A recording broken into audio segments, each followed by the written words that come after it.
Hello there. We are in our final objective for this section 2.5, and we will be looking at the distance between two skew lines. All right.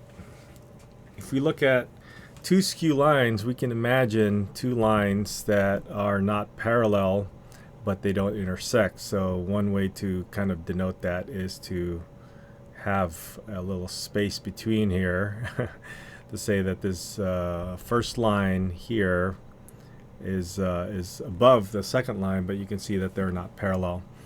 So they are skew.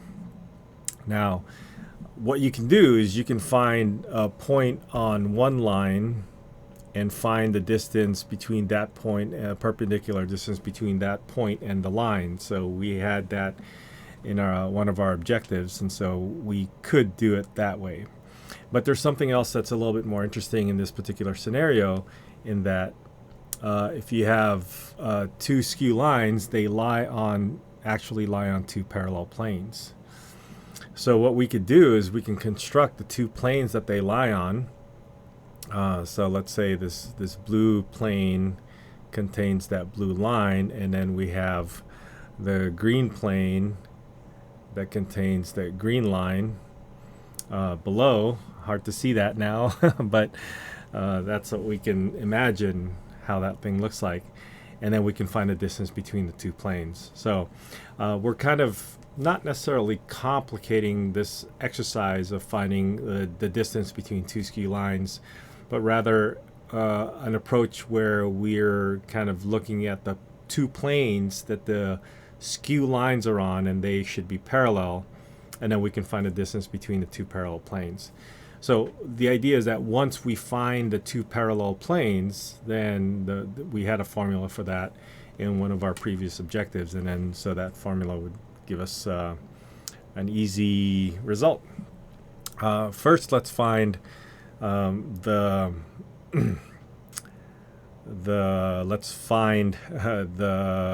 direction vectors. So what we need to do is we need to acknowledge that if we have a direction vector for the first line and a direction vector for the second line, then those two direction vectors would lie on the parallel planes. And if we found the normal vector, or because for an equation of a planes we need normal, when we cross these two vectors, we would find a vector that is going to be perpendicular to both of those direction vectors, and that perpendicular vector will be our normal vector for both planes. Since they are parallel, our normal vectors should be the same. Okay, so let's find the direction vectors for each of these planes. So let's find a direction vector for this first one. The direction vectors are the coefficients of t. And if you want to write this in parametric form first, or it's already written in parametric form, if you want to write it in vector form, then we can also extract the point. So it's going to be 6, 8, 2 is a point on that line. And then we have the direction is going to be the coefficients 4, 8, negative, or I'm sorry, 4, negative 2, and 6. And that's going to be the direction. Similarly, for the next one, R1 of, this should be T, sorry, R2 of T for the next line. We have the point 2, 6, and 8. And then the direction would be 8, negative 4, 10.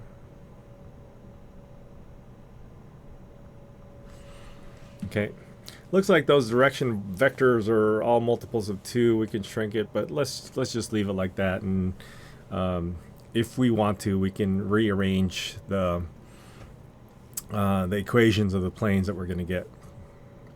All right, so our normal vector for this, we'll have the same normal vector for both planes, it turns out, because the two planes are parallel, so the normal vectors should be the same. So this is going to be, let's call this one D1 and D2. So it's a cross product of D1 and D2, and it doesn't matter what the order is because we just need the direction. So 4, -2, 6, and 8, -4, 10. And so this direction vector, or the normal vector, will be -20 minus -24. So 20 plus 4, 20 plus 24.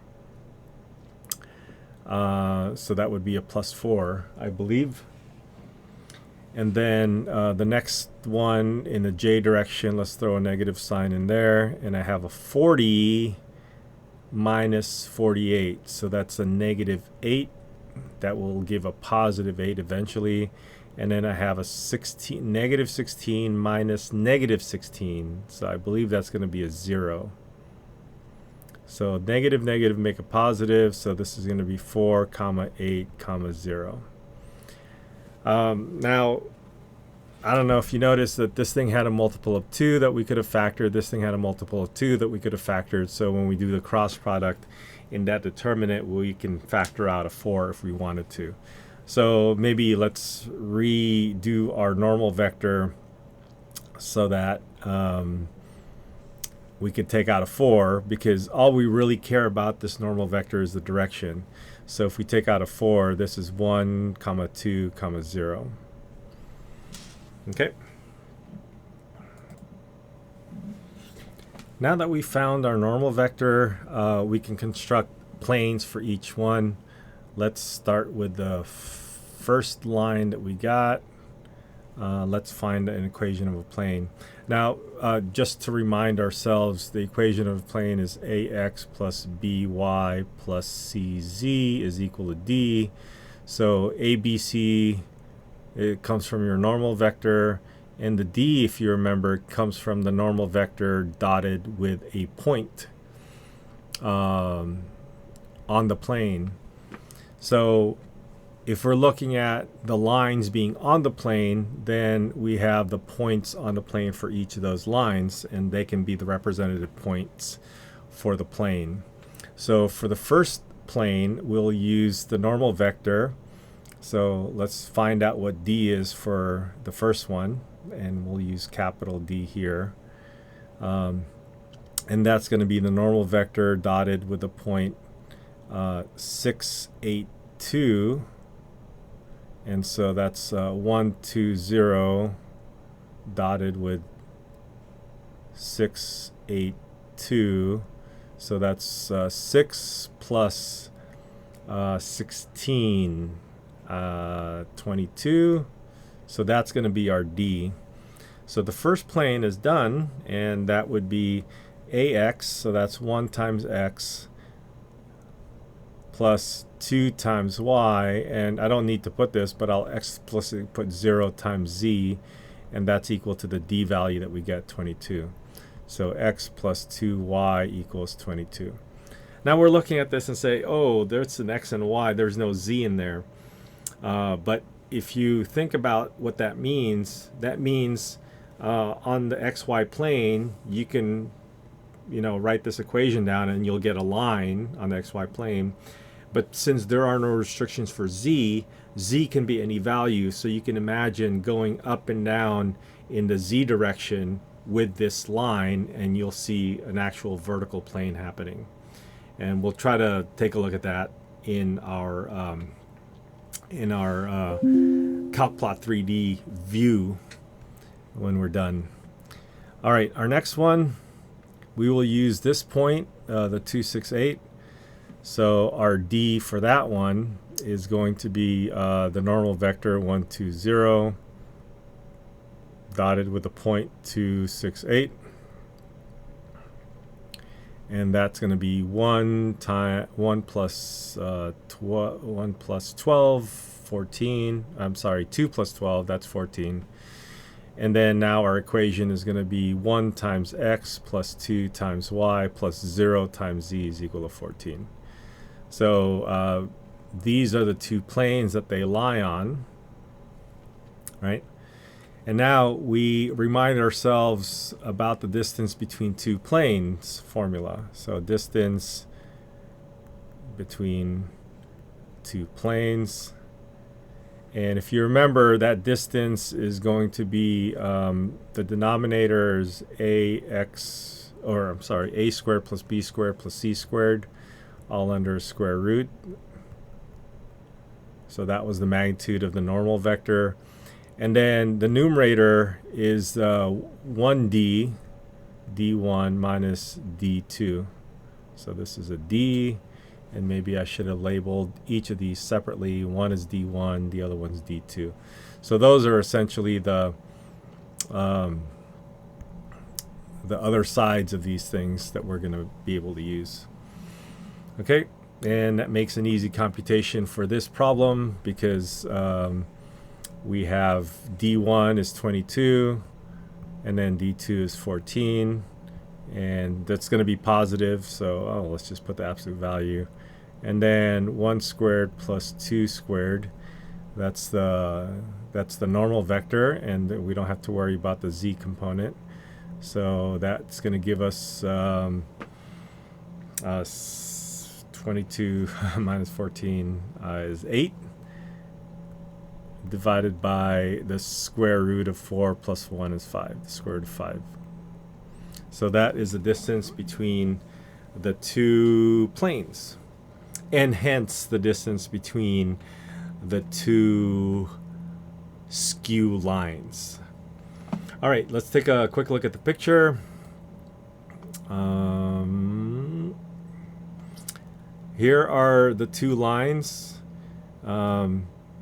They look like this, and I plotted the points as well, the points that came from what we saw.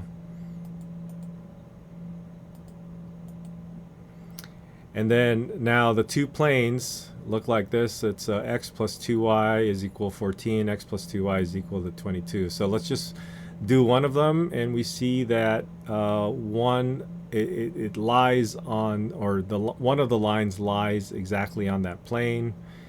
And then let's do the other one. It looks like that. So it looks like the two planes that we have are actually indeed parallel. And then maybe I'll change the color for one of them just to reverse the colors so that it looks like that. And then if we take a look at the cross product of the vector, it looks like that vector goes through both planes in a perpendicular way. If we want to see that clearer, right now this vector is going through the origin, but if we change it using one of these points, we should actually see that vector is actually perpendicular. So here it is passing through this one of the points here, and then it pierces through the second plane, and it looks like it is indeed perpendicular. Okay.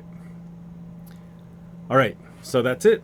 And that's the end of section 2.5 and all those objectives that we were looking at. So I hope you can tackle this section with confidence. Good luck.